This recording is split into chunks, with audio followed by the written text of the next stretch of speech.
अस्सलाम वालेकुम। 10 जनवरी दोपहर 3 बजे।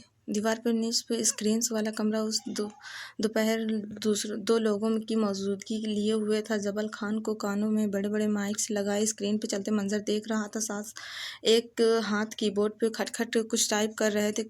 कीबोर्ड के साथ शीशे की प्याली रखी थी जिसमें कौवा था। टाइप करते हुए उसके हाथ शीशे की प्याली से टकराता था। मगर आज कैसा गजब था कि वो जबल खान ने एक बार भी कौवे को उस प्याली को लबों से नहीं लगाया था। ज़िंदगी में पहली बार उसने चाय को नज़रअंदाज किया तो वो सपाट तासुरात लिए मिसनी अंदाज में काम कर रहा था। उसका दिल जैसे खास्तर हो गया था। वो राग भी नहीं समेट सका। वो दूसरा वजूद गुमसुम सा था। हिंजिला उसके साथ वाली चुपचाप सी बैठी थी, खामोशी से जबल खान को देखती हुई, बगैर कहे बगैर उसे सुनती हुई। उसने जबल खान को इतना अफसरदा आज तक नहीं देखा था। कंट्रोल बहराम लाला के हाथ में नहीं जाना चाहिए, वो चीज़ें मेशअप कर देगा। काफ़ी देर बाद वो आहिस्तगी से बोला तो जबल खामोश रहा। उसने आते ही सब खराब कर दिया है। उसने इन्हें गोलियां मारी है। एजेंट के प्लान में गोलियां नहीं थी, एजेंट के प्लान में फ्लो था और अना नहीं। सब स्मूथ था। बहराम सब खराब कर रहा है। मैं आपको बता रही हूँ, वो पछताने वाला है। वो तुम्हारा बॉस है, तुम्हें उसके बारे में ऐसी बात नहीं करनी चाहिए। वो उसकी तमाम बातों के जवाब में सिर्फ इतना यही बोला था। चेहरे पे बर्फ जैसे तासुरात से कुछ भी अंदाज़ा लगाना मुश्किल था। वह दरवाजे खोलते बहराम के कानों में उसकी ये अल्फाज पड़े तो वो लब काट कर रह गए। दिल में ग्राहें पड़ने लगी थी। उसने जो कुछ आपके साथ किया है, मैं उसे भाई भी नहीं मानना चाहती हूँ। आप कहते हैं कि वो मेरा बॉस है, मेरा बॉस जबल खान है, वह तरस अंदाज में बोली थी। जबल ने गर्दन फेर कर कुछ कहना चाहे, रुक गया। उसने बहराम को अंदर आते हुए देख लिया था। वो दोबारा स्क्रीन की तरफ मुतवज्जो हो गया। कहीं फिर क्यों आया है यहाँ? क्या अब भी कुछ बाकी रह गया? वो कुर्सी पर छोड़कर सामने आकर खड़ी हो गई। आंखों में तैश था। वो पूरी महफिल, पूरी बिरादरी के सामने आपने अपने भाई के किस्से उछाले। आप ऐसा कैसे कर सकते? उसका लहजा बुलंद था। तुम जाओ यहाँ से, मुझे जबल से बात करनी है। वाह! हिंजिला ने तंजिया अंदाज में बाजू उठाए। सारी महफिल में बड़े भाई को जलील कर सकते हो, लेकिन मेरे सामने बात नहीं कर सकते। शर्म आ रही है? लगाएं मजीद इल्ज़ामात लगाएं ज़रा, मैं भी तो सुनूं। शर्म नहीं आती आपको? उसका सुर्ख सफ़ेद चेहरा इस वक्त सिर्फ सुर्ख था। बकवास ना करो हानि, लगाऊंगा एक उल्टे हाथ की। वो सख्ती से बोला था। लहजा धीमा रखो। बहराम जबल उससे सारे में पहली बार बोला था। अव्वल तो वो तुम्हारी बहन है, दोयम तुम इस वक्त अपनी वर्क प्लेस पे हो और स्वयं उसका बड़ा भाई हूँ। मेरी बहन से तमीज़ से बात करो। हाथ मुझे भी उठाने आते हैं। उसकी नज़रें, उसका लहजा, उसका अंदाज हर शय से बावर करवाता था कि वो क़यादत के लिए पैदा हुआ है। और तुम हाथ उठा चुके हो मुझ पे। उस लड़की की खातिर तुमने मुझ पे हाथ उठाया जबल। अब तुम आधे रोज़गार को मेरे किस्से सुना चुके हो। इस बात को सुन लो। बहराम यूं ही उसकी तरह पुस्त किए बेलचक अंदाज में कह रहा था। उसके लिए मार भी सकता हूँ और मारूंगा भी और मरूंगा भी। सामने चाहे बहराम हो, ये सारी दुनिया फ़र्क नहीं पड़ता। उसे दोबारा हाथ लगाने से पहले याद रखना, वो मेरे लिए क्या। बहराम खामोश रहा। चंद लम्हे के वक्फे के बाद जबल फिर से बोला था। तुम जाओ हानि, तुम्हारे बॉस को अपने टीम मेंबर से बात करनी है। उसका लहजा नरम हुआ था। हानि चंद पल दांत पे दांत जमाए जब्त से उसे देखती रही, फिर पैर पटक कर बाहर निकल गई थी। जबल ने उसे जाते हुए देखा था, फिर रुख स्क्रीन की तरफ मोड़ लिया। बहराम गर्दन झुकाए शर्मसारी से खड़ा रहा। गुस्से में जो वो कर चुका था उसका अंदाजा उसे अब हो रहा था। कम से कम जबल वो इंसान नहीं था जिसे वो नाराज करना चाहता था। बैरिस्टर के बाजू पर गहरा जख्म है, खिंजिला को भेजना चाहिए। जबल की स्क्रीन को जोर करते हुए कह रहा था। भेजना चाहिए? क्या होता है? तुम ये कहो कि बहराम ये काम करके आओ, मुझे ऑर्डर तो। जबल वो बुरी तरह बेचैन हुआ था। मैं बॉस नहीं रहा, मेरे पास में मशवरे के इख्तियार हैं, हुक्म के नहीं। ऐसे मत कहो यार, तुम हमेशा मेरे बॉस हो और रहोगे। वो बेकरारी से आगे आया था और जबल के कंधे पे हाथ रखा था। मुझसे नाराज़ मत होना, मुझे मोटे दिमाग का आदमी हूँ, मुझे बातें करने का फन नहीं है मेरे पास, लेकिन तुम्हारे साथ कुछ भी बुरा नहीं करना चाहता। तुम मेरे साथ कुछ बुरा कर भी नहीं सकते थे, ये तुम्हारी बस की बात नहीं है। बहराम अगले कई लम्हे कुछ कह नहीं सका। थोड़ी देर बाद वो 2 कदम आगे आया, जबल के कंधों पे अपने हाथ रखे, फिर धीरे धीरे उन्हें दबाने लगा। हर बार उसके हाथ को अपने आंखों से लगाता था। आज वो बेहस वो हरकत था, हाँ, मगर आंखों में मलाल सा था। जबड़े भीज गए थे और दिल में बेदर्द उठा था। इंसान हर शय से सह जाता है, मगर अपनों के दिए गए जख्म सहते हुए ढह जाता है। जबल खान भरभरी दीवार की मानिंद ढह गया था। मुझे माफ़ कर दो, मैं ये सब नहीं करना चाहता था। उसने गर्दन झुका दी। तुम्हें इख्तियार चाहिए था बहराम, कम से कम एक बार मुझसे बात की होती। मुझे इख्तियार नहीं चाहिए था जबल, मैं बस तुम्हारे काम करने के तरीके से खुश नहीं था। और अगर तुमने से कहता तो तुम मेरी बात ना मानते। क्या मैंने कभी पहले नहीं मानी थी? जबल ने उसके हाथ हटाए। वो चाहकर भी उसके अंदाज में सख्ती ना आ सकी, मगर ये नरमी भी बहराम को जूते की तरह लगी थी। तुमने 6 माह कबल मुझसे हिस्सेदारी मांगी थी और मैंने इनकार नहीं किया था। मैंने किया था क्या? वो कुर्सी पर रुख मोड़े उसे देखे गए सुरमई आंखों का रंज दिल को चीर देता था। तुमने अगर एक बार, सिर्फ एक बार क़यादत मांगी होती तो तुम ना देते, क्योंकि तुम्हें लगता है कि मैं इस काबिल नहीं हूँ। एजेंट को भी यही लगता है। वो होंठ काटने लगा था। हमें दुरुस्त लगता है, जबल दोबारा बोला तो तुम वाकई क़यादत के काबिल नहीं हो। फिर भी तुम्हें इख्तियार देता हूँ कि तुम्हें यकीन आ जाए कि तुम इस काबिल नहीं हो, तो फिर मैं इस प्लान का हिस्सा क्यों हूँ? जब मुझे कुछ करना नहीं आता, यहाँ इतने दिन बगैर सोए क्यों हूँ? 7 माह से मैं खुद को क्यों ख्वार कर रहा हूँ जब इस काबिल नहीं हूँ? उसके मुंह से कफ निकलने लगा था। मजीद बर्दाश्त करने की शिकत नहीं रख सकता था, क्योंकि तुम हाथ से बात करने की में अच्छे हो, क्योंकि तुम लोगों को मारते वक्त जानवर बन जाते हो। यही ताकत है, यही तुम्हारा काम है जो तुमने लिया है। तुम इस ताश को संभाल नहीं सकते। तुम्हें लगता है कि यह आसान तख्ता है। कभी कभी आसान नहीं हुआ करते बहराम खान। उसके लहजे में तंज कब घुला उसे मालूम न हो सके। ये तुम लोग को भी खिलाफ करेगा, रातों की नींद भी उड़ाएगा, जज्बातों पे बंद भी बैठाएगा। और रुक गया। फिर कुछ अल्फाज तो ज़बान से जाते हैं, मगर उन्हें कहने के लिए दिल चाहिए होता है। मोहब्बत से दस्तबारी में भी दिलवाएगा। तख्त को तुम नहीं जानते, वो तुम्हें जितना है, वो तुम्हें जीतता है, क्योंकि उसे मालूम होता है कि उसके छुए कांटे कितना जहर है और सहने वाले की शिकत क्या है। क्या तुमने वो खुद चुना है? उसे तुमने खुद चुना है। अब जो हुआ उसके लिए तैयार रहना। तुम एक लड़की के लिए अपने भाई से बददुआएं दे रहे हो। जबल बहराम ताफिस से हुआ था। तुम एक लड़की को मुझे फौतियत दे रहे हो। अगर उसका जिक्र महफिल में भी हो गया तो ऐसी कौन सी क़यामत आ गई? तुमने महफिल में मेरा जिक्र किया है। मैं तुम पे खुद खौफियत दे रहा हूँ। जबल पहली बार उस पर चीखा था। पहली बार उसकी आवाज़ उसकी आंखों में तरसीदार आई थी। पहली बार वो छाँव जैसा शख्स बहराम के लिए तपती धूप हुआ। मैं खातून से मोहब्बत करता हूँ, ये बात मैं सारी दुनिया के आगे कह सकता हूँ, लेकिन खातून से पहले मैं खुद से और रोज़गार से मोहब्बत करता हूँ। मैं कुत्तों की तरह 7 माह जाग जाग कर काम किया था। उन लोगों को तक पहुँचने के लिए मैंने क्या नहीं किया था। और तुमने 1 मिनट के अंदर 1 मिनट के उन चारों लोगों के दरमियान कह दिया कि जबल खान को मोहब्बत ने मजबूर किया है। जुर्रात कैसी हुई तुम्हारी? वो गुर्रा रहा था। बहराम पीछे हुए तो उसे जबल से खौफ आया था। उसे पहली बार उसकी आंखें गैर लगी थी। उसे अपने काम से जुनूनी हद तक ऑब्जेक्ट लगा था। वो मोहब्बत जिस पे गुरूर था, तुमने उस पर साजिश की। सारी ज़िंदगी में इन लोगों में अपने लिए तरहम देखूंगा। हर कोई मुझसे देख कर कहेगा, देखो वो जबल खान बेचारे को शहर की लड़की से मोहब्बत हो गई, दूसरे हासिल नहीं कर सका। सारी दुनिया को मालूम होगा जबल खान का दिल टूटा है, और उन सब की नज़रों में तरस और तजस्सुस होगा। तुमने मोहब्बत को मेरे गले का कांटा बना दिया है। अगर मैं एक बार बाप की औलाद हूँ तो मैं तुम्हें इसके लिए कभी माफ़ नहीं करूँगा। उसके बुलंद लहजे को सुनकर खिंजला भागती हुई दरवाजे के अंदर आई थी। जबल खान सुरकंगार होती आंखों से बहराम पे तरस बरस रहा था, और बहराम सुन रहा था। साकिब सुन, उसका भाई उसे छोड़ रहा था, एक लड़की के लिए, सिर्फ एक लड़की के लिए। सब ठीक है, मोहतात अंदाज़ कहती हुई आ गई। उसकी आवाज़ दब गई थी। मैंने सोचा था तुम मेरे बड़े भाई हो, मेरी गलती है पे मुझे मारोगे डांटोगे, लेकिन मैं गलत था। वह बेयकीनी से कहते हुए पीछे हो रहा था। तुमने उस 2 टके की मोहब्बत को हम पे तरजीह दिया।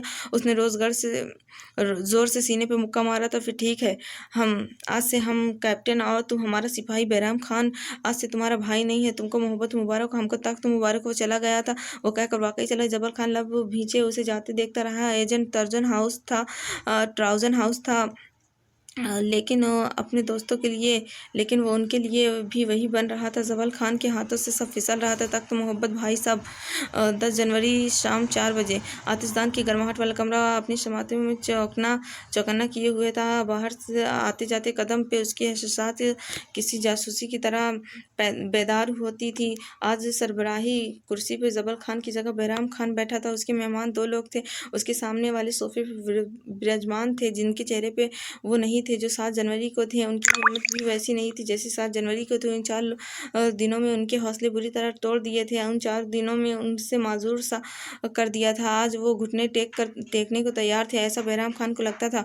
तुम जो कहोगे हम करने को तैयार हैं। जबन ने बोलने से पहले पहल की थी। हाथों को बाहम जोड़े वो आंखें सीधा में रखे उठे कंधों के साथ बोल रहा था, हम तुम्हारी बात मानने को तैयार हैं। और यूं अचानक तुम्हारा फैसला कैसे तब्दील हो गया? बहराम ने तंदही से पूछा था। उसके अकब में खड़ा जबल खान खामोशी से उन दोनों की तासुरात देख रहा था। उसकी नजरें बार बार जरकीब के हाथ पे लगे जख्म की तरफ भटक जाती थी। ओह, वो तो तुम्हें अब भी लगता है कि ये अचानक था? 4 दिन तुमने हमें जानवरों की तरह मारा पीटा टॉर्चर किया, अब तुम्हें लगता है कि अचानक ही जरकीब की आवाज़ बुलंद हुई थी? बहराम ने लबीचे जबल के तने हुए एहसाब ढीले हुए थे। जबल नरम था और जरकीब तेज। Good cop bad corp.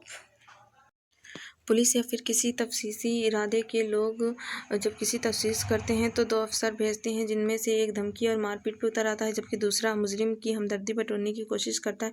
मुझे यहाँ से निकलने दो बहराम खान, बाखुदा मैं तुमसे हिसाब लूँगी। तनफ्फुर से कहते हुए उसने मुट्ठियाँ भींच ली थी। तुम्हारा हाथ जलाकर गलत किया, असल में कोयला तो तुम्हारे गले में डालना चाहिए था। बहराम ने संजीदगी से तबसरा किया। ज़रकीफ़ ने कुछ कहने को मुँह खोला था, मगर ज़बर ने उसके हाथ पे हाथ रखकर उसे खामोश रहने का कहा। फिर बहराम को देखा। हमारे दोस्त हसन सुल्तान के बाजू में गोलियां लगी हैं, तुमने मारी है, मुझे उनका इलाज चाहिए। जिस वक्त मेरा दोस्त होश में आ जाएगा हम तुम्हारी बात मान लेंगे। बहराम जल्दी से कुछ कहने लगा था, मगर ज़बर ने अपना हाथ बुलंद करके उसे कुछ कहने से बाज रखा। मैं यहाँ तुम्हारी शराइत मानने नहीं आया हूँ, सो रखना भी मत। मुझे सुल्तान की तरफ बातें घुमानी भी नहीं आती है और हसन की तरह नेकी की दरस भी नहीं दे सकता। सो वो हाथों को बाहम जोड़े आगे को हुआ था, चेहरे पे संजीदगी थी। 2 मिनट के अंदर अंदर तुम मुझे यहाँ हाँ या ना में अपना फैसला सुनाओगे, वरना अगले 2 मिनट में अपना फैसला बदल दूंगा। वापस सोफे से टेक लगाते हुए बड़ी सहूलियत से बोला, जिद्दी अक्खड़ अंदाज। वो वाकई सुल्तान शिवदर नहीं था। बहराम सोच में पड़ा था, आना थी क्या थी। उसने मड़कर एक दफ़ा भी अपने भाई से मशवरा करने की कोशिश नहीं की थी। हालांकि वो करना चाहता था। ये भी हो सकता है कि एक तरफ हम आपके दोस्त का इलाज करें, दूसरी तरफ आप हमारा काम करें। ज़बल ने बिलाखिर मदखलत की थी, जो मादा आपने कर रहे हैं उसका कोई सराहना हमारे हाथ में नहीं आ रहा है। मेरा ख्याल है कि मशवरा भी रोज़गढ़ के ये मौदा मनसूख कर देना चाहिए। वो बहराम को जो कुछ सुनाना चाहता था वो सुना चुका था। बहराम उससे मुत्तफिक था, मगर यानी तुम बॉस ना होकर भी फैसले करोगे और कठपुतली बनकर बस कुर्सी पर बैठा रहेगा। ज़रकीफ़ हथेली तले थोड़ी टिकाई दिलचस्पी से बोली थी, पहले बताना था कि बच्चे को बस खुश करने के लिए कुर्सी दी है, बंदूक अब भी खिलौना है, बॉस अब भी तुम हो। उसने निगाहें उठाकर ज़बल खान को देखा। वो बराह रास्त उसे ही देख रहा था। जो खेल उसने ज़रकीफ़ के साथ खेला था वो वही बाजी उस पर पलट रही थी। वो गज़ब ये था कि ज़बल का साथी बेवकूफ़ और जज्बाती था। ज़रकीफ़ की जताती नज़रों ने ज़बल की अना को बुरी तरह रौंदा था। बैरिस्टर का इलाज होगा, बहराम ने बड़ी मुश्किल से जब्त करते हुए कहा, ये मेरा फैसला है और इसके लिए मुझे किसी की इजाज़तनामे दस्तखत करवाने की ज़रूरत नहीं है। यहाँ बॉस मैं हूँ और बंदूक मेरे खिलौना नहीं है। उसका सबूत मैं दे चुका हूँ। और उसका इशारा ज़बल खान की मदखलत की तरफ था। जाओ ज़बल खान, डॉक्टर तैयार करवाओ और ऑपरेशन की तैयारी करवाओ। ज़बल ने अपनी आना पे पैर रखकर सारे इख्तलाफ कंधे पे छोड़कर उतारे और फिर हाथ बढ़ाकर बहराम के कंधे पे हाथ रखा। ये लोग तुम्हें बेवकूफ़ बना रहे हैं। इनसे पहले तुम्हें बैरिस्टर पे बेवकूफ़ बना चुका है। तुमने उसे गोली नहीं मारी, वो चाहता था तुम उसे गोली मारो। उसने एक लम्हे का तवक्कुफ़ किया। ये लोग तुम्हें बेवकूफ़ बना रहे हैं क्योंकि उन्हें यकीन है कि तुम बन जाओगे और इस कुर्सी पे मैं बैठा होता तो मेरा फैसला मुख्तलिफ होता। तुम्हें ये समझना चाहिए कि अब इस कुर्सी पे मैं हूँ। अब तुम्हें मेरा फैसला कबूल करना सीखना चाहिए। वो काटदार अंदाज में बोला, तुम पछताओगे। उसने तसल्ली नहीं दूंगा। वार्निंग, मुझे तुम्हारी सहारों की ज़रूरत भी नहीं है। वो तनफ्फुर से तंज में एक आखिरी बार कह रहा हूँ, मेरी बात मान लो। तुम तख्त पे ना होते हुए भी सरबराही चाहते हो। ज़बल ने लब भीज लिए। बहराम उसकी पहुँच से बहुत दूर जा चुका था। उसके हाथ उसके कंधे से हटा लिए थे। ज़बर और ज़रकीफ़ चुपचाप उन्हें देखते रहे। ज़बान गैर शनाशी थी मगर अंदाज नहीं। ये बिल्कुल वही अंदाज था, बिल्कुल वैसा फसाद जो 4 रोज़ पहले तहखाने में उन 5 असीरों के दरमियान हुआ था। ये वो इख्तलाफ के बीच में थे जिनके पौधे बहुत जल्दी जड़ पकड़ते हैं। तख्त आने से पहले वो 5 लोग भी मुख्तलिफ हुआ करते थे। अभी कल की ही बात है। ज़बल खान चंद लम्हे उसके आकब में खामोश खड़ा रहा, फिर लम्बे लम्बे ढक भरता कमरे से बाहर निकल गया। उसे अपने बॉस के हुक्म की तामील करनी थी। चंद पल बाद बहराम भी वहाँ से चला गया था। बस 2 लोग थे जो उन पहरा देने लगे थे, बंदूकें हाथ में लिए। वो कमरों में चक्कर काट रहे थे। ज़रकीफ़ ने गर्दन सोफे के पुश्त पे गिरा दी थी। अब उसे ज़बर का नीम रुख नज़र आ रहा था। कितने दिनों बाद आज उसने कैद उसे ज़बर दिखाई दिया था। आज उसे अपना साथी असीर नहीं 14 साल पुराना दोस्त दिखाई दिया था, जिसके साथ अच्छा बुरा वक्त देखा था, जिसके साथ रोए हंसे। उनके दरमियान क्या क्या आ गया था ना। हमदान कैसा है? उसके अचानक सवाल पे ज़बर चौंक गया था। फिर उसकी तरफ कदम फेर कर उसे देखा। हुनूस उसे ही देख रही थी, नरम नज़रें, पुरखुलूस अंदाज। ठीक होगा, शायद ठीक ही होगा। उसके गले में गिल्ठी उभर कर मौजूद हुई थी। उसके अल्फाज टूट फूट का शिकार हुए थे। मैंने 4 महीनों से उसे नहीं देखा। 2 महीने पहले उसका बर्थडे थी, मैं नहीं जा सका। उसकी आंखों में कई दिन पहले जो जज्बा नजर आया था वो मलाल था। उसकी माँ मुझसे नाराज़। उसने इजाफा किया है, तुम उसे मनाने की कोशिश की, वो नहीं मानेगी। यानी तुमने कोशिश ही नहीं की। वो अल्फाज उसके मुंह से चाबुक की उचक रही थी। मेरी गलती नाकाबिले माफ़ी। वो सोफे के हत्थे को चुने लगा था। माफ़ी के फैसले माफ़ करने वाले पे छोड़ देने चाहिए। वो गिल्टी को बस अपना कसूर माना आना चाहिए। तुमने अपना कसूर मानना नहीं सीखा। वो उसे कई हज़ार बार पढ़ चुकी हुई किताब की मानित पढ़ रही थी। तुम लड़की हो इसलिए उसे फेवर कर रही हो। वो सोफ़े के हत्थे पे चढ़ा सिया गिलाफ उतरने लगा था। तुम्हारे दोस्त हूँ इसलिए तुम्हें आईना दिखा रही हूँ। तुम गलत हो ज़बर। मैं यहाँ तुम्हें बता रही हूँ क्योंकि अगर महफिल में कहना पड़ा तो मैं तुम्हें सही कहूँगी। अगले कई लम्हे ज़बर बिल्कुल खामोश है। ज़रकीफ़ ने देखा उसकी आंखों में जोत बुझ सी गई थी। नाखून अब भी सोफ़े को खुरच रहे थे। वो डिस्टर्ब लगता था। वो प्रेग्नेंट थी। ये हमारा दूसरा बच्चा था। उसे बच्चे बहुत पसंद थे। ज़ई हुए जज्बात से बोझल आवाज़ में उसे उस नाम से पुकारा रहा था जो कई साल पहले अब उसे दोस्तों की तरह से दिया गया था। हमदान के बाद उससे 2 मिसकैरेज हुए थे। वो बहुत डिप्रेस रहने लगी थी। उसे बहुत समझाता था कि औलाद की तादाद से फ़र्क नहीं पड़ता, उनके सुलह और सेहतमंद होने से फ़र्क पड़ता है। लेकिन उसे अपने अंदर खामियां दिखती थी क्योंकि वो इकलौती थी। उसे लगता था अगर हमदान भी इकलौता रहा तो वो तन्हाई का शिकार हो जाएगा। वो लहजा भर के लिए खामोश हुआ था। फिर उसने तसल्लियाँ दी थी जैसे शायद मैं लफ्ज़ों के साथ बुरा हूँ, हद से ज़्यादा बुरे हो। संजीदा तबसरा ज़बर आज़र्दगी से मुस्कुराया। और फिर कई साल बाद आज तकरीबन सॉरी थोड़ा गला ख़राब है मेरा। तकरीबन 1.5 साल पहले वो दोबारा प्रेग्नेंट थी। वो खुश थी और मैं उसे देखकर खुश। उसने मुझसे कहा था कि कुछ वक्त के लिए छुट्टी लेकर उसके साथ वक्त गुजारूं क्योंकि मेरी मम्मी का इंतकाल हो गया था। वो घर में अकेली थी। उन्हीं दिनों में मेरी नौकरी छूट गई थी। मेरी माली मसाइल बढ़ गए थे। लेकिन उन दिनों में यूनिफ की तरह से एक क्लब की ऑफ़र मिली थी। मुझे किसी भी कीमत पर यह काम चाहिए था मगर उन्होंने मुझे पाकिस्तान में करने को एक टॉक्स दिया था जिसके लिए मुझे बलूचिस्तान की देहाती इलाकों के तरफ जाना था। मैंने उन्हें अकेला छोड़ दिया था। बोलते बोलते वो एकदम खामोश हो गए थे। फिर कदम फेर कर ज़रकीफ़ को देखा तो कोई मलामत कोई हिकारत कोई नहीं थी। वह उसे सुन रही थी। कितने अरसे बाद आज ज़बर मालूम हुआ था कि वो दोस्त है और दोस्तों के सामने जज होने का खौफ छूट जाता है। अगर वो वाकई दोस्त हो तो आपकी रुख बदल कर बैठे तो पूरा चेहरा उसकी जानिब से और एक टांग मोड़े। उसके अंदाज में बेचैनी रफ़े होने लगी थी। अब वो आखिर में कुछ बेहद मुख्तलिफ था। मैं चला गया और मुझसे नाराज़ हो गई। कुछ दिन बाद उसने मुझे कॉल्स की, कॉल्स नहीं ले सका। उसने अगले दिन मुझे एक मैसेज मिला। उसने होंठ काटे, दिल जैसे कुछ हुआ और वो सीढ़ियों से गिर गई थी। वो पूरा एक दिन वहीं पड़ी रही थी। हमारा 7 माह का बच्चा मर गया तो उसने कितनी तकलीफ़ झेली होगी। मैंने जब जब सोचता हूँ तो मुझे बहुत तकलीफ़ से गिल्ट होता है। उसने मैसेज में लिखा था कि हमारा बच्चा मर गया और मुबारक हो, अब वो दोबारा माँ नहीं बन सकेगी। वो हमदान को लेकर चली गई है। मैं कई बार उसके पीछे गया लेकिन वो वापस नहीं आई। मेरे साथ नहीं रहना चाहती थी। मेरी बहुत सारी मिन्नतों के बाद वो घर वापस नहीं आई थी लेकिन वो मेरे साथ नहीं रह सकी। हमारे झगड़े बढ़ गए थे। वो दानिश जाफ़र नहीं रही थी। वो एक मुख्तलिफ औरत बन गई थी। मैंने उसे नहीं पहचानता। मुझे घर छोड़ना पड़ा। आपकी हर दूसरी कॉल पे हमारी लड़ाई होती है। अब हम एक दूसरे की शक्ल नहीं देखना चाहते। सब बदल गया है। उसने गर्दन झुका दी। ज़रकीफ़ ने खामोशी से मेज़ पर रखे जग से थोड़ा सा पानी गिलास में डाला और उसकी तरफ बढ़ाया। ज़बर गिलास थाम चुका था। पानी पिया। तुमने मुझे बताया नहीं कि इतना सब हो गया। ये फ़ोन कॉल पे होने वाली बातें नहीं थी। हम मिल सकते थे। उसने गिला किया था। मैं क्राइसिस में था। तुम कोशिश करती तो हम मिल सकते थे। जवाब ही शिकवा। कम से कम हम दोनों के दरमियान ये सब तो नहीं आना चाहिए था। ज़बर तुमने और मैंने बहुत कुछ साथ देखा है। उसकी बात पे ज़बर ने गर्दन उठाकर उसे देखा। मैं लंदन में से पहले स्कूल में तुम्हारी पहली दोस्त थी। मैं तुम्हारी मोहब्बत से सबसे पहले वाकिफ़ हुई थी। मैंने तुम्हें डिस्प्लेस होते हुए भी देखा है। ज़बर हंस पड़ा था। ज़रकीफ़ भी धीमा से मुस्कुराई थी। तस्वीर करें मैडम, मुझे खाना बदोशी का मशवरा आपने ही दिया था। ज़रकीफ़ आगे को हुई थी। लबों पे मुस्कुराहट दर आई थी। Anything for love. ज़बर शहनवाज उसे देखते हुए मुस्कुरा रहा था। उसके जहन के पर्दों पर सिर्फ एक मंज़र था, सिर्फ एक इंसान। मौजूदा वक्त से चंद साल कब्ल लंदन। उभरी हुई भूरे रंग की ईंटों पे बनी अस्पताल की इमारतों में आते जाते मरीजों को देखकर उकताई हुई थी। व्हील चेयर के घसीटते अपने प्यारों को सहारा देकर लाते हुए लोग दरमियान से रास्ता बनाते हुए अस्पताल के अंदर आओ तो जेजल वार्ड में कतार कतार पलंग लगे थे जिनकी चादरें निफासत से सेट थी। सफाई और निफासत के लिए उन गोरों को तमंगे मिलने चाहिए थे। उन्हीं कतार लगे बिस्तर में एक की तरफ आओ तो ज़बर शहनवाज बेड की तकियों से टेक लगाए हुए था। उसकी दाएं तरफ रखी कुर्सी पे दानीन बैठी थी। वो काफ़ी देर से रोने की शक्ल फरमा रही थी। ज़बर मुस्कुराहट दबा उसे देख रहा था। अपने लिए किसी लड़की को रोते हुए देखना एक दिलचस्प अमल था। उसके बाजू पे पट्टी बंधी थी जो कि अस्पताल के गाउन की वजह से नज़र नहीं आती थी।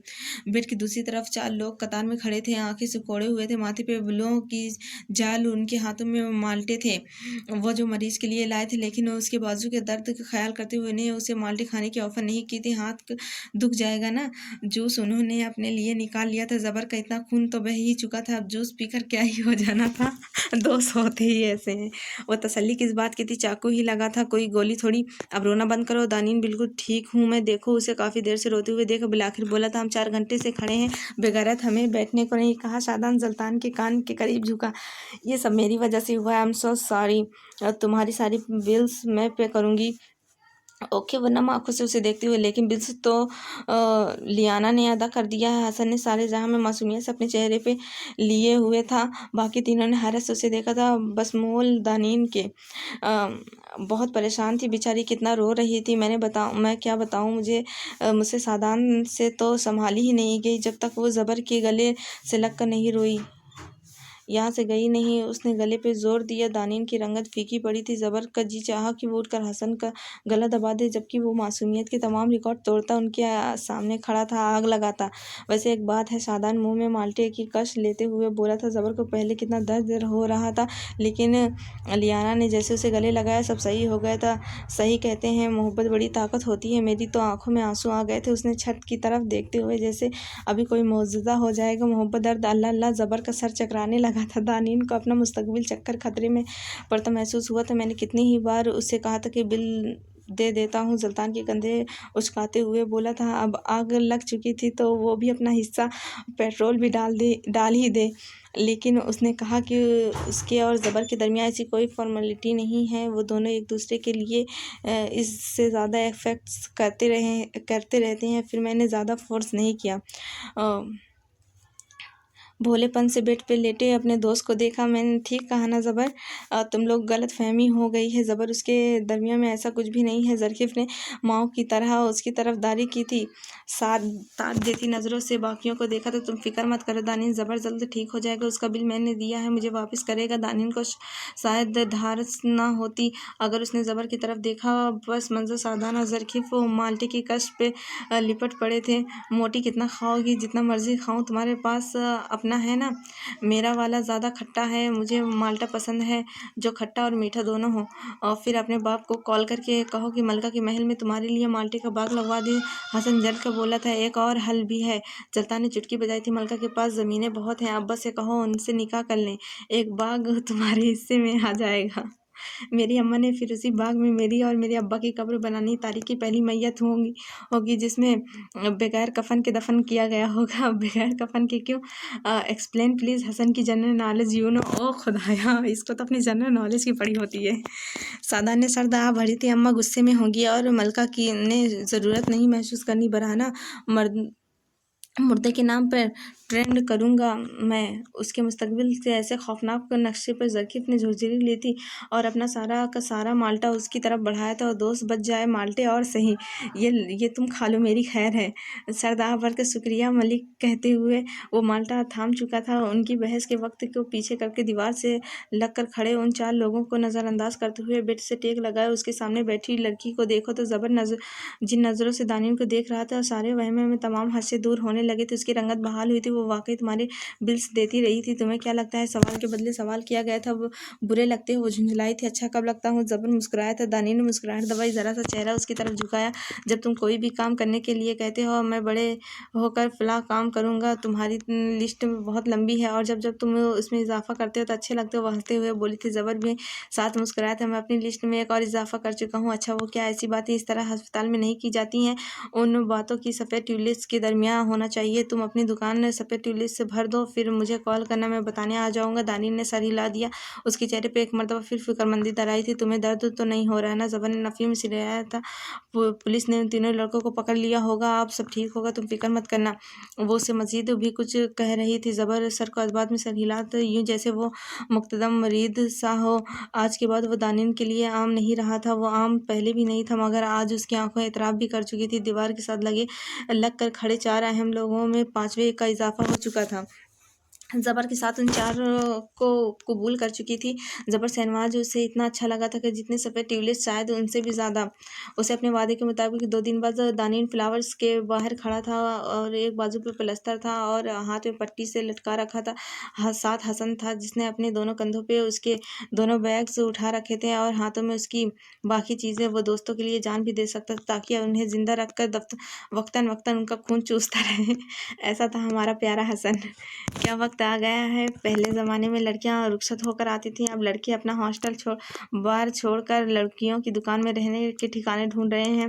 वो अफसोस से नफी में गर्दन हिला रहा था। तुम मेरी जगह होते तो तुम भी यही करते। उसे देखते हुए बोला था। निगाहें उस राह पे जमी थी जहाँ से वो आने वाली थी। हसन ने हाथ झुलाया था। मैं तो घर का सहारा छोड़कर उसके साथ मरीख पे सिर्फ हो जाता। कोई मुझसे बुलाए तो सही, मेरी बात लिख लो। हसन सुल्तान को मोहब्बत के किस्से तारीख की किताबों में दर्ज होंगे। भाई मोहब्बत या मुशाके हर 5 मिनट बाद तुम्हें मोहब्बत हो जाती है। खुदा का शुक्र करो वो लड़कियां तुम्हें ग्रीन सिग्नल नहीं देती, वरना तुमने तो यहाँ कतारें लगा देनी थी। हसन ने सर दहा भरी। मैं मोहब्बत बांटता हूँ ना किया करूँ। मेरा दिल ही ऐसा है कि किसी भी खूबसूरत लड़की को देखूँ तो उसे खराज हसन पेश कर देता हूँ। वो दोनों अब चलकर अंदर आ गए थे। हसन आते ही कुर्सी पे ढेर हो गया था। आसान लफ्ज़ों में उसे लोफर पना कहते हैं और ज़बन ने उस पर लानत और अल्फाज शामिल किए थे। हसन का चेहरा सुर्ख हुआ था, माथे पे बल पड़े थे। तुम क्या है या इमाम मस्जिद के पीछे नमाज पढ़ने आए हो या जासत की नमाज अदा करने आए हो। और किसी को आईना दिखाने से पहले अपनी कमीज़ में भी झाँक लेना चाहिए। गिरीबान नहीं होता। ज़बन ने गर्दन फेर कर उसे देखते हुए पूछा था। होता है, लेकिन तुम्हारा किस्सा गिरीबान से बढ़ गया है। अब हो सकता है इसे अपने जुराबों और दस्तानों में भी झाँक लो। बिगड़ के कहते हुए वो कुर्सी से उठा था। हसन के अल्फाज, ओ खुदाया, जानते भी हो हम किस खानदान से हैं। हमारे यहाँ ऐसी कोई ऊंची हरकतें मयूब नहीं समझी जाती तब तक जब तक कोई दूसरा करे। जब तुम्हें मौका मिले तो तुम उन्हीं अच्छी हरकतों को मोहब्बत कहते हो। और वो उसके सामने वाली कुर्सी पे बैठा। अब ये हमारे राज कौन फाश कर रहा है। वो दोनों हाथ पहली में रखकर कराया। एक तो मैं अपने ख़ानदान के मर्दों से बहुत तंग हूँ। मोहब्बत के किस्से दास्तानों को छुआ देते हैं और झेलना हमें पड़ रहा है। ज़बर अभी कोई जवाब देता कि उसने सामने से फूलों की कई टोकरियाँ उठाकर लाती दानिन को देखा तो कुर्सी से छोड़कर उठ खड़ा हुआ था। हसन ने अफसोस से नफी में सिलसिला, अल्लाह माफ़ करे, ऐसी ऐसी फुर्तियाँ तो तुमने तब भी ना दिखाई जब तुम्हारा क्लास टीचर आता होगा। क्लास कर कहते हुए उसके सामने आ रुका था। हाथों से उसके बाल ठीक किए थे, सफ़ेद शर्ट उसके कलर दुरुस्त किए थे, अपने स्वेटर पे लगा ब्लाउज उतार कर उसके स्वेटर पे लगा दिया तो बड़बड़ाहट हुनूस जारी थी। जनमरीद के रिकॉर्ड तोड़ेंगे तुम। अल्लाह अल्लाह कैसे मर्दों के में फंस गया हूँ। उम्रें देखो और मोहब्बतें देखो, कैसा लग रहा हूँ। ज़बर तिरछी नज़रों से उसे अब भी दनीन को देख रहा था। वो टोकरियों थामे सड़क पे रुक कर किसी लड़की से बात कर रही थी। वो शायद कोई जानने वाला था इतने अच्छे से कि अगर मेरी कोई बेटी होती तो उसका रिश्ता तुमसे करता। अस्तगफिरुल्लाह, इंशाअल्लाह। हसन ने जैसे उसे सुना ही ना हो उसी पल अंदर आती दानिन की नज़र उसी तरफ पड़ी थी। उसके लबों पे खुशगवार मुस्कुराहट रेंग गई थी। उसने सारी टोकरियाँ काउंटर पर रखी और यूं ही सफ़ेद ट्यूलिप्स का एक गुलदस्ता हाथों में लिए उसकी तरफ चली आई थी। हसन ने गहरी सांस ली थी। अब यहाँ आशिकी 3 की शूटिंग स्टार्ट होगी, बेहतर है कि मैं यहाँ से चला जाऊँ। वो ज़बर के कान के पास झुका। तब तक दानिन वहाँ आई और हसन उसके सामने से गुजर कर दरवाजे से बाहर निकल। ये कहाँ गया। दरवाजे की तरफ देखने लगी थी। चेहरे ताज्जुब था और उसे कुछ काम था इसलिए जाना पड़ा। ज़बर हनूज उसके चेहरे पे नज़रें जमाए हुए था। और तुम यहाँ। दानिन की नज़रें उसके 2 बैग्स पे पड़ी थी। और ये सामान, डोंट टेल मी, तुम यहाँ रहने आ गए हो। वो हंसकर बोली थी। अगर मैं कहूँ मैं वाकई रहने आया हूँ तो दानिन की हंसी कम हुई थी। मैं पूछूंगी क्यों। मैं जवाब में कहूँगा कि मेरे पास इसका कोई जवाब नहीं है। फिर मैं चाहूँगी कि जवाब ढूंढो। मुझे अपनी ज़िंदगी में पहेलियाँ नहीं पसंद। वो बेहद संजीदा थी। मैं तुम्हारी हिफाजत करना चाहता हूँ। तुम मेरे गार्ड नहीं हो। मुझे लगता है वो लड़के दोबारा तुम्हें यहाँ आ सकते हैं। ये तुम्हारा मसला नहीं है। मेरे हॉस्टल का कमरा बहुत छोटा है और वहाँ मच्छर भी आते हैं। ये तुम्हारा मसला है। तुम बाहर उस लड़के से क्या बात कर रही थी। तुम जल रहे हो या शक कर रहे हो। अगर मैं कहूँ कि मैं जल रहा हूँ तो मैं कहूँगी कि अगर को निकाल दो और सीधी बात करो। ज़बा ने गहरी सांस ली और फिर उसे कोने से थाम कर एक तरफ बैठने का इशारा किया। वो बैठ गई थी। ज़बर ने दानिन के हाथ से सफ़ेद ट्यूलिप्स ले लिए थे। वो भी उसकी तरफ रुख मोड़ चुकी थी। ज़बर आलती पलती मारी लकड़ी के फर्श पे बैठ गया था। फूल को गोद में धर लिए थे। तुम क्या सुनना चाहती हो। वो उसकी आंखों में देखते हुए पूछा था। मैं 21 साल की अकल व शऊर रखने वाली लड़की हूँ। बजाय इसके कि तुम यहाँ से रहने फिजूल वजाहत दो और मैं एक तसल्ली बख्श जवाब सुनना चाहती हूँ। वो बाजू सीने पे बांधी संजीदगी से कह रही थी। निगाहें एक लम्हे के लिए भी ज़बर के चेहरे से ना हटाई। मैंने अस्पताल में तुमसे कहा था कि मेरे बड़े होने होकर करने वाले कामों की लिस्ट में एक इजाफा हो गया। तुम वो इजाफा से न चाहोगे। वो सफ़ेद फूलों के गिर्द सब शाखें तोड़ रहा था। नरमी से शाखें दानिन ने उसे देख रही थी। तुम बड़े होकर क्या करोगे? तुमसे शादी। वो तुरंत बोला। दानिन फ्रीज हो गई थी। जबर शहनवाज ने अपने हाथ उसके हाथ में फैलाया। आंखें में नरमी सा तासुर था। दानिन का दिल मोम होने लगा था। मैं बड़े होकर तुमसे शादी करूंगा। क्या तुम अपने मुस्तकबिल के शौहर को यहाँ किराएदार रख सकती हो? चंद लम्हे कुछ कह ना सकी। वो ज़बर को 1.5 साल से जानती थी और 1.5 साल से उसे मालूम था कि मौजूदा लम्हों के दरमियान कभी न कभी कोई ज़रूर आएगा। वो यूं ही आगे आ सकेगा, वो अहम गुमान में भी नहीं था। वो चंद लम्हे मुतज़्ज़बात का शिकार रही। क्या तुम मेरे बड़े होने का इंतज़ार कर सकती हो? तुम ऑलरेडी बहुत बड़े हो। वो हंस पड़ी थी। साथ अपने हाथ उसके हाथ में दिया। ज़बर शहनवाज का सारा वजूद सरशार हो गया था। मोहब्बतें रूह को तो तौफीक देती हैं, भर देती हैं। उसे मालूम नहीं था तुमसे शादी के लिए मजीद बड़ा होना पड़ेगा। उसने शब्द सुर्ख को उसकी कलाई के गिर्द लपेटा दिया था। फिर गोद से एक सफ़ेद फूल उठाकर उस शाख के दरमियान उठा दिया होगा। वो ब्रेसलेट तैयार। वो अपनी कलाई देखने लगा। तुम बड़े होकर अपने वादे से मुकर गए। तो मैं अपने वादे नहीं तोड़ता। तुम्हें इतना यकीन होना चाहिए। उसने दानिन का हाथ ऊपर किया तो उसकी कलाई में सब शाख ढीली होकर खुलने लगी थी। ज़बर को अफसोस हुआ। तो मैं बड़ा होकर तुम्हें सोने की अंगूठी दूंगा और तुम्हें दोबारा प्रपोज भी करूंगा। सफ़ेद सोना जिसका नगीना ट्यूलिप जैसा हो। ज़बर ने ताफ़ी से नफ़ी में सिर हिलाया। तो फिर धीरे से उसका हाथ छोड़ा। अगर तुम्हारे बस में हो तो मुझे भी सफ़ेद ट्यूलिप्स बना दो। तुम मेरे फूल से जल रहे हो। दानिन खफा हुई। मैं तुम्हारे फूलों से मोहब्बत से जल रहा हूँ। उसने दोबारा दानिन का हाथ अपने हाथ में लिया था जैसे कोई इस्तेहाक सा। सरसरी और नेमत भी लड़की ने बुरा नहीं मनाया। और मुझे तुम्हारे दोस्तों से जलन होती है। कभी कभी रकी फ़िक्रमंदी से ज़बर को देखा तो तुम मेरे लिए दरबदर हो जाओगे। तुम्हारे बहुत मसाइल हो सकती है। मेरी फ़िक्र मत करो तुम मैं तुम्हारे लिए दरबदर हो सकता हूँ। मसाइल का सामना भी कर सकता हूँ। तुम मुझे बताओ क्या तुम मेरा इंतज़ार कर सकते हो? उतने बात में वहीं से शुरू की। तुम्हें क्या लगता है 1.5 साल से 100 लड़कों के रिश्ते रिजेक्ट कर रही हूँ? वो ज़बर के हाथ पे अपना दूसरा हाथ रख के नरमी से पूछने लगा। अच्छा, यानी तुम्हें मालूम था मैं तुम्हारे लिए क्या सोचता हूँ? मुझे ये मालूम था कि तुम मेरे लिए क्या सोचती हो। ज़बर बिल्कुल थम सा गया था। तुम मुझसे शुरू से अच्छे लगते हो। कितने शुरू से? पहली मुलाकात से लड़की तुम्हारी नीयत तो शुरू से ही खराब थी। या अल्लाह, मैं कितना मासूम रहा हूँ। सदमे से बोला। दानिन ने जवाब में उसके हाथ पे चिपेट रसीद की थी और फिर अपने हाथ उसके हाथ में निकाले। लड़के अपनी हद में रहो।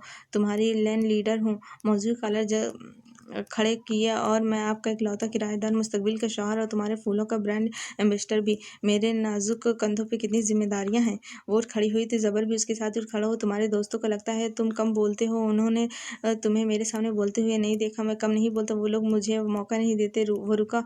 तुम अंकल से बात कर लोगी ना? हाँ, लेकिन अंकल से ज़्यादा तुम्हें तुम्हारे दोस्तों को मनाना होगा। मेरा ससुर तो सादान होगा। ननंद जल्तान और जेठानी हसन और जरकीफ खैर मेरी बहन है। वो कहते हुए जीने पे चढ़ती हुई ऊपर जा रही थी।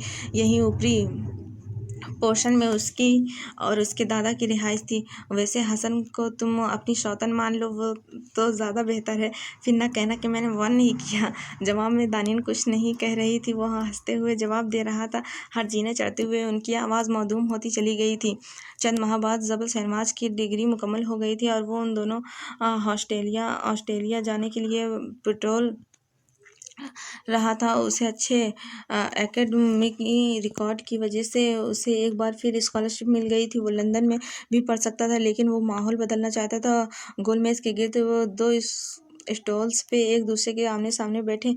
मेज़ के ऊपर बिछा सफ़ेद कपड़ा फड़फड़ा रहा था। कॉफ़ी के 2 मग भी मेज़ पर रखे थे। जामनी ट्यूबलेस से भरी हुई दुकान हसरत से ज़बर को देख रही थी। वो चंद लम्हे लंदन को खैराबाद करने वाला था। ये दुकान, यहाँ कॉफ़ी और ये मालकिन उसे बहुत मिस करने वाली थी। उसके सामने बैठी शिया रंग के ओवरकोट वाली लड़की अफसरदा थी। भूरे बाल आज भी कंधे पर रखे थे। चेहरा हर किस्म के मेकअप से पाक था। वो आम सी शक्ल सूरत थी, लेकिन सामने बैठी लड़की के लिए वो चेहरा आम नहीं था। ज़बर ने उसे देखते हुए मुस्कुराने की कोशिश की थी, मगर दानिन संजीदगी से उसे तकती थी। तुम वापस कब आओगे? मैं वापस नहीं आ सकता दानिन, मेरा वीज़ा एक्सपायर होने वाला है। मुझे जाना होगा, लेकिन जब तुम बुलाओगी तो आ जाऊंगा। उसने सर झटक दिया और काटने लगी उंगलियों से मेज़ की सतह को खर्चती रही। ज़बर को उसकी ये आदत बुरी लगती थी। तुम यहाँ क्या करना चाहती हो यार? पढ़ना छोड़ दूँ? मेरा ख़ानदान मिडिल क्लास है। मुझे अपने दम पर बहुत कुछ करना है। लंदन मेरे लिए अय्याशी नहीं, मौका है। उसने दानिन के हाथ मेज़ से हटाकर आंखें उठा कर उसे तकने लगी। तुम वापस आओगे? अब ऑब्वियसली आऊँगा, जब तुम बुलाओगी तो वह मदद गैर अहम मैं तुम्हारे लिए आऊँगा दानिन, तुम आ जाओगे। वो जाने क्या सुनना चाहती थी, मैं आ जाऊँगी, यकीन दहानी करवाएगी। वक्त की कोई कैद नहीं है, बिल्कुल वक्त की कोई कैद नहीं है। उसने आंखें झपका कर तसल्ली दी। दानिन की रंगत बहाल हुई थी। जबर का दिल ज़रा ऊपर आया था। तुम मेरे जाने से इतनी अपसेट क्यों हो? पता नहीं, मेरे मम्मी पापा भी एक दिन इसी तरह गए थे। वादे के बाद वो वापस नहीं आए थे। तुम्हें जाने नहीं देना चाहती। मेरे लिए अलविदा मुश्किल रहे हैं।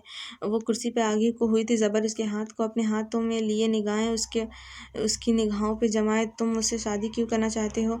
वो मुस्कुराया और फिर आगे को हुआ। ग्रीन कार्ड के लिए वो मुकम्मल संजीदगी से वो दानिश मुसलसल उसे देखती रही। वो मजाक के मूड में नहीं लगती थी। ज़बर ने ठंडी सांस ली थी।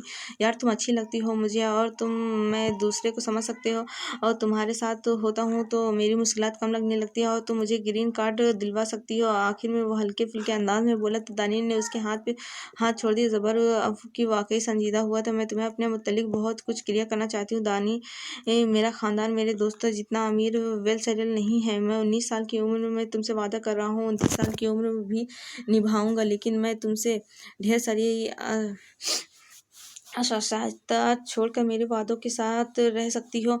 दानिश के हाथ की गिरफ्त तो उसके हाथ में मजबूत से सख्त थी। मैं 1.5 साल से तुम्हें जानती हूँ। मेरी उम्र 21 साल है। तुम्हें लगता है मैं कोई जज्बाती फैसला कर सकती हूँ? मैं तुम्हें सारी दुनिया के एहसास नहीं दे सकता, लेकिन हूँ ना, वक्त दे सकते हो। मुझे वही चाहिए। मुझे ये घर बड़ी जिम्मेदारियां में हैं दानिश। तुम मेरे साथ चल लोगी ना? ये वक्त अगर तुम चाहो तो मुझे छोड़ सकती हो, और टूटा दिल जुड़ सकता है, टूटी शादी नहीं। मेरा सफ़र बहुत लंबा है। मैं घर का बड़ा बेटा हूँ। वक्त से पहले मुझे बड़ा होना पड़ा है। दानिश कुछ ना बोली, बस सर को इस बात में सर हिला दिया। अब तुम बताओ मुझसे क्या चाहिए? अब अपने माँ बाप की इकलौती औलाद थी वो। मेरा बचपन से अकेला रहना था। ज़िंदगी में बहन भाई ना हो तो बड़े लॉस हो जाता है। मैं एक अच्छी फैमिली चाहती हूँ, ढेर सारे बच्चे और घर। मेरे ट्यूबलेट्स तुम्हारी लिस्ट में ज़बर नहीं है, लेकिन खैर है, ये तो बहुत आसान है, मुझे मंजूर है। ग्रीन कार्ड के लिए इतना तो कर ही सकता हूँ। दानिश हंस पड़ी थी। ज़बर उसके साथ ही हंसा। ये अलविदा उसके लिए मुश्किल साबित होने वाला था। थोड़ी देर बाद तो मस्जिद वो वहीं बैठा रहा, खिस्सात कहती रही। ज़बर रद्द करता रहा लफ्ज़ों के साथ। बुरा लड़का टूटी फूटी तसल्लियाँ दे ही चुका था। काफ़ी देर बाद वो जाने को उठ खड़ा हुआ था। अब तो जा सकता हूँ ना? वो वॉलेट उठाते हुए पूछ रहा था। बिल्कुल, मैंने कब रोका है? ज़बर कई लम्हे उसे खामोशी से तकता रहा। खुद फिर खुशकिस्मती का सा गुमान हुआ। उसने जिसे चाहा था वो उससे रूबरू थी, उसकी मोहब्बत में मुब्तला, उसे जैसे वो खुद था। उसकी तलबगार बिल्कुल वैसे जैसे वो खुद था। उसने अपनी मोहब्बत नहीं खोई थी। वो नेमतों की उस पर कोई हद ना रही। वो यूं ही उसे देखते हुए अपने चंद कदम ही आगे गया होगा जब दानिश ने उसके कदमों में जंजीर डाली। ज़बर वो रुक गया, मुड़ा नहीं। तुमने कहा था जब मैं तुम्हें बुलाऊंगी तुम आ जाओगे, प्लीज़। उसके लम्हे में एक हक था। दानिश मैं अभी 2 कदम ही आगे गया हूँ। उसे लगा था ये मजाक है। चेहरे पे बेयकीनी और हुनूस कायम थे। तुमने कहा था वक्त की कोई कैद नहीं है। तुमने कहा था तुम वादे निभाते हो। उसके अल्फाज किसी तरह उसे लौटा रही थी। ज़बर शहनवाज के पास जैसे कहने को कुछ न रहा। मोहब्बत बाप की मीरास नहीं है जो बगैर मेहनत के मिल जाए। उसे आज मालूम हुआ था। मैं 8 माह तुम्हें आधे किराए पर रहने दिया है। मैं अगले 8 साल भी बखूबी ये फ़र्ज निभा सकती। तुम्हें ऑस्ट्रेलिया में स्कॉलरशिप मिल सकती है तो मुल्क में भी मिल सकती है। मैंने तुमसे एहसास नहीं वक्त मांगा है। तुम मुझसे वादा कर चुके हो, इसलिए आ जाओ वापस। वो बाजू सीने से बांधे तेज तेज बोल रही थी। ज़बर उसे देख कर रह गए थे। इतनी चालाक कब हुई? साफ साफ कहो ना, तुम मुझे अपनी जान में जकड़ चुकी हो। वो सिलग उठा था। कुछ देर कबल अपनी खुशकिस्मती मजाक लग रही थी। वो यहाँ कैद नहीं था, बस उसे खौफ था कि कहीं वो अपने मकसद से हट ना जाए। ड्रामे बंद करो और इधर वापस आओ। ऑस्ट्रेलिया जाएगा, चुपचाप इधर आकर बैठो। मैंने लंदन की सारी यूनिवर्सिटीज़ ढूंढ ली हैं, और गेस व्हाट? वो आंखों में चमक लिए अपने ज़रा से फासले पे खड़े ज़बर को देखते हुए बोली थी। सारी की सारी न्यूज़ सेंटर्स को जैसे मुस्किन मुफलिस और नादार लड़का चाहिए। शट अप, मैं इतना भी गरीब नहीं हूँ, बिगड़ कर कहता आगे आया था। दानिश खुलकर मुस्कुराई थी। दिल पे लदा बोझ उतर गया था। ज़बर उसे छोड़कर नहीं जा सकता तो वो उसे जाने नहीं देगी। मलका मेरी खाला लगती है ना, और यूनिवर्सिटीज़ तो मेरे मामू की है। भांजे को गोद में लेकर खिलाएगी। वो जला कटा लगता था। अब से वो आधा किराया भी नहीं दूंगा। मैं रात का खाना भी दूँगी तुम वक़्त बेवक़्त की कॉफ़ी भी तुम पे। वो उँगली उठाकर वॉर्न किया तो उसे 5 साल में वो 10,000 शर्तें रख चुका था। दानिश बस मुस्कुराती रही जैसे उसने सब मान लिया था, हो ना? वो बड़ा होकर सुधर जाएगा, उसने दिल में सोचा था। माज़ी की धुआँ छूट गया था। अब हाल गालिब आया तो ज़बर की आँखें मूंदे सोफ़े से टेक लगाए हुए अब 18 साल का नहीं था। 10 साल से उसकी ज़िंदगी में बहुत कुछ बदल दिया था। उन दोनों के दरमियाँ गहरा स्कूत कायम था। मुझे नहीं पता तसल्लियाँ कैसे दी जाती हैं। मुझे यकीन है कि तुम अब अच्छा महसूस कर रहे होगे। वो नम आँखों से उसे देखती रही थी। ज़बर ने सर बाद में हिलाया। ज़रकीफ के लिए शायद वो एक किस्सा होगा, मगर ज़फर शहनवाज के लिए ज़िंदगी जो उसने दिल से गुज़र रही थी, उसे कोई चाह कर भी नहीं समझ सकता था। दिल हल्का सा हुआ था, मगर मसाइल अब भी जो कि तो थे, लेकिन वो बेहतर महसूस कर रहा था। वक्त गुजरता गया चुपचाप बेआवाज़। 10 जनवरी शाम 5 बजे। मेरी आवाज़ थोड़ा ख़राब है, तो खैर है।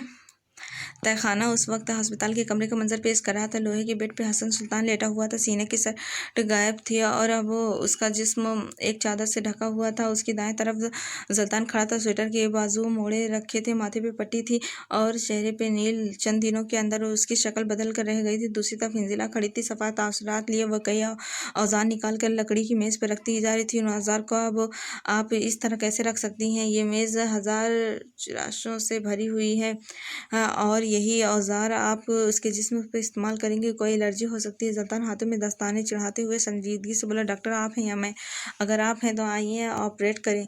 उसिला को उठी थी। अगर आप भूल रही हैं तो मैं आपको याद करवा दूं कि मैं 2 साल फर्स्ट एड कोर्स किया हुआ। फर्स्ट एड वो एक सर्जरी में फ़र्क होता है ज़ल्तान साहब। वो इत्तेहादी ब्राबैद बदला नहीं करते। मिस इजलाल अहमद ज़ई, आप मेरे दोस्त के साथ ये नहीं कर सकती, वरना हम किसी दूसरे डॉक्टर की डिमांड करेंगे। वो सीने पे हाथ बांध के कतई अंदाज में बोला था, ज़रूर कीजिए ताकि आपको मालूम हो सके कि दूसरा डॉक्टर सिर्फ जबल खान के लिए काम करता है और वो साफ साफ लफ्ज़ों में तुम में से किसी का भी इलाज करने से मना कर चुका। वो गुस्से से बड़बड़ाने लगी थी। मैं भी देखूं ज़रा बहराम तुम्हारे लिए कौन सा सर्जन बुलवाता है। ज़ल्तान तिनक उठा था। मुझे लगता है कि आप सब बहन भाइयों ने स्कूल में इख्तिलाफ का सबक पढ़ा है।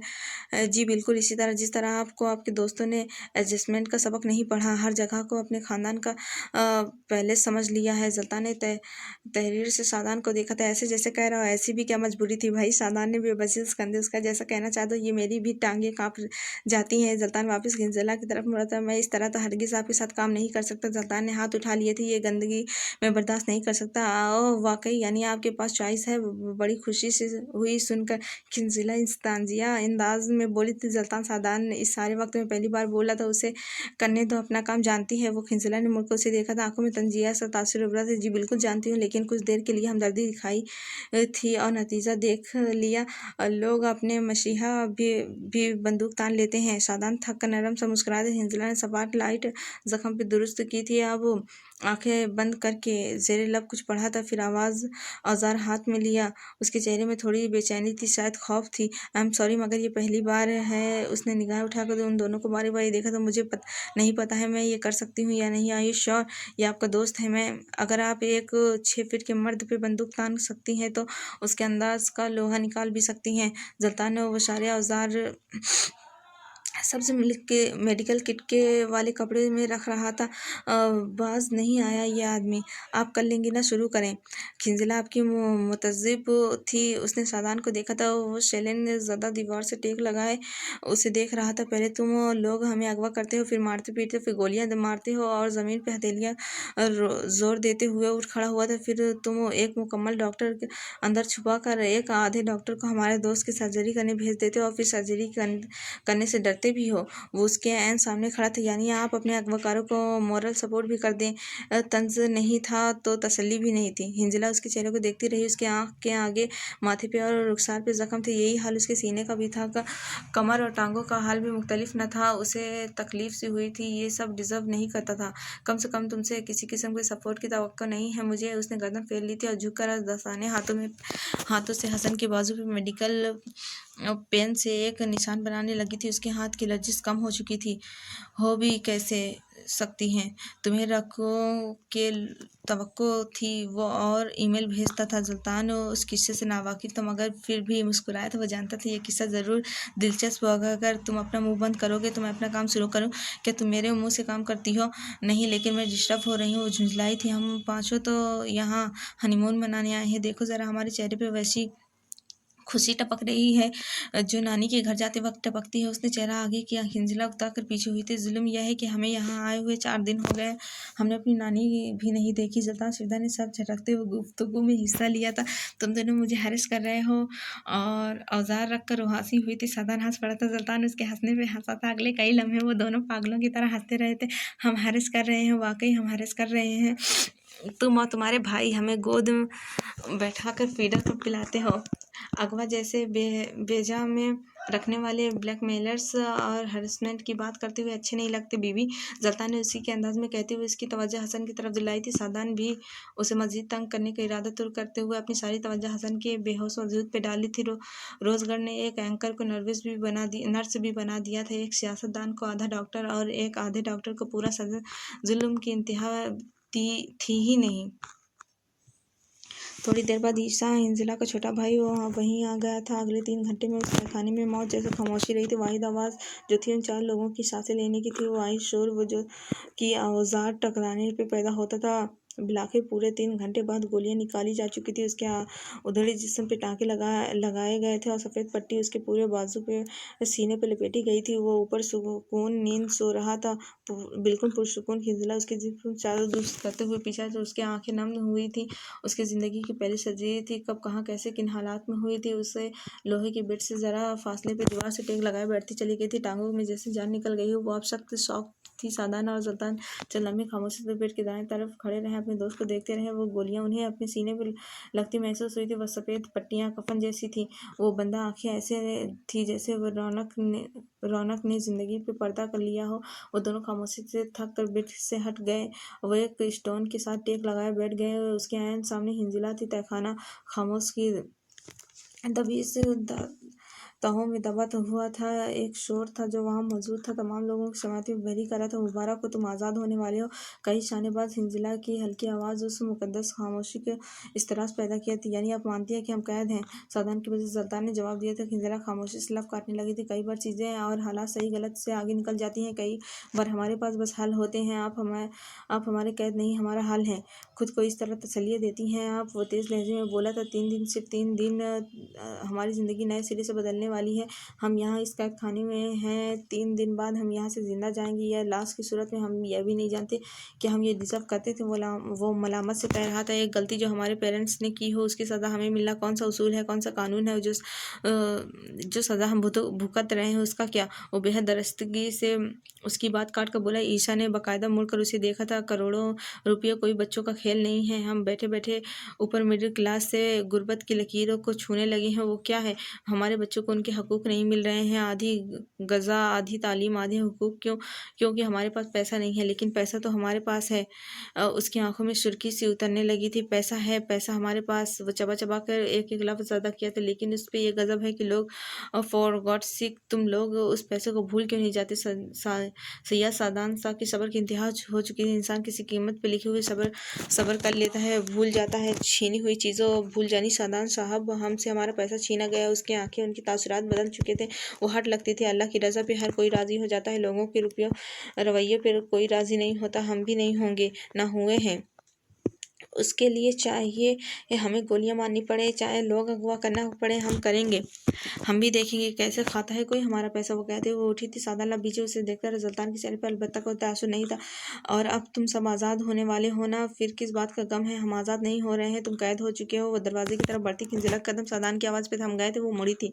हम तुम्हारा काम नहीं करें खिंजिला बीबी, और तुम्हारे भाइयों ने अब तक मुझे बहनोई होने का शर्फ बख्शा नहीं है, इसलिए वो हमें आज़ाद नहीं करेगा। वो वापस आई। उसका माथा ठिठका था। हाथों पे चढ़े खून आलूदा दास्तानों पे चिपटे हाथ लर्जे थे। उसके चेहरे पे कुछ डर आया था। तुम लोग भूल गए थे कि हम एक मुल्क के ज़हीन गिदे मांस नोचने के तमाम तरीकों से वाकिफ। वो हंस पड़ा था। ज़ल्तान उसके साथ मारे हंस पड़ा था। ज़ल्तान भी मुस्कुराया था। उन दोनों के चेहरे पे बेहद मुख्तलिफ थे। हिंजला ने कर उसकी गिरबान को पकड़ा तो उसके उठाने से पहले उठ गया था। उन दोनों की नजरें एक दूसरे के नजरों पे जमी थी। दोनों की कहर था, धोखा था, बगावत थी, खलस था और रंजिश थी। हिंजला के हाथ उसकी गिरबान पे थे, उसकी आंखों में कहर थी। तुम क्या कर रहे हो? तुमने क्या किया है? वो फुकारी थी। सादान मुस्कुराया था, फिर हंस पड़ा और फिर जोर जोर से हंसने लगा था। हिंजला ने उसके सीने पे धक्का देकर उसे गिराया था। वो खुद को ढीला छोड़ चुका था। उसने खुद को गिरने दिया। उसकी आवाज़ पलट पलट कर वापस आती थी। वो दीवाना वार हंसता जा रहा था, तहखाने के फर्श पे लेटते हुए हंसते हुए। अजीब लगता था। मुझे बताओ तुमने क्या किया? उसका बस नहीं चलता था कि सादान के और उसके साथियों के टुकड़े टुकड़े कर दे। वो यूं ही उनके गर्दन के पीछे करते हुए गिराए हंसता जा रहा था। जल्दान भी हंस रहा था। उन दोनों के कह के खिंजला के दिमाग को कोड़े की तरह बरस रहे थे। वो घुटनों के बल पे नीचे बैठे, रिवॉल्वर सादान की गर्दन पे रखी। तुम क्या कर रहे हो? सादान सीधा हुआ, महफूज तासुर लिए उसे देखा और फिर उसके कान के पास झुका। साजिश। सिर्फ एक लफ्ज बोला था। हिंजिला धीरे से फर्श पे ढेर हो गई थी, यूं जैसे जिस्म से जान निकल गई। ईशा तेजी से उसकी तरफ आया तो उससे कुछ कह रहा था, मगर वो सुन नहीं रही थी। लफ्ज साजिश हर और गूंजने लगा। सिमातें बहरी होने लगी थी। 10 जनवरी